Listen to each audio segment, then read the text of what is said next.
Jenazah ini tidak disolatkan oleh Rasulullah karena dia punya utang.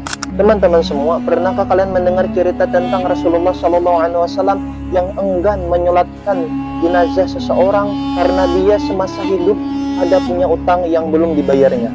Baik, di sini saya akan coba menceritakannya, dan cerita ini saya kutip dari kitab Al-Mawa'izul Asturiyah yang dikarang oleh Syekh Muhammad bin Abu Bakar Al-Masyhur bi Asfuri rahimahullah. Diceritakan bahwa suatu ketika Rasulullah SAW duduk di pinggiran kota Madinah. Tiba-tiba lewat di depan beliau jenazah yang mau disolatkan. Rasulullah pun bertanya kepada orang yang memikul jenazah itu, apakah jenazah ini punya utang?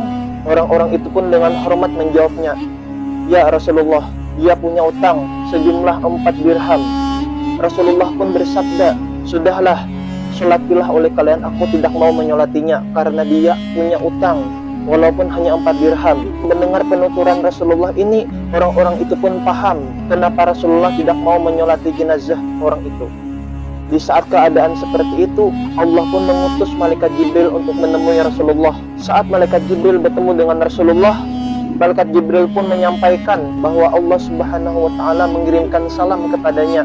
Dan aku, kata malaikat Jibril, telah melunasi hutang-hutang jenazah tersebut atas perintah Allah.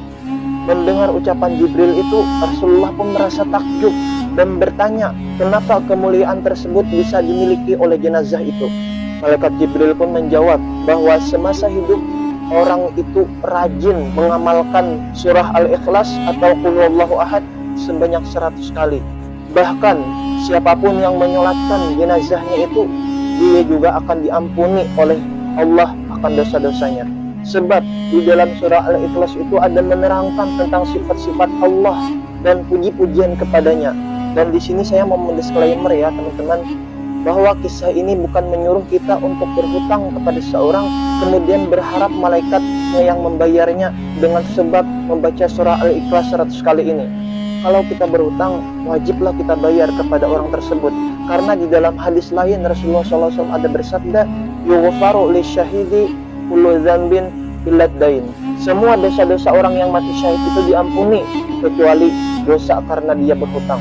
Jadi hutang ini teman-teman itu sangat berat, sekalipun dia mati syahid tetap tidak bisa menyelesaikan hutangnya. Ini bagi orang yang mati syahid, apalagi yang tidak. Semoga kita bisa mengambil pelajaran dan hikmah dari kisah ini. Amin ya rabbal alamin.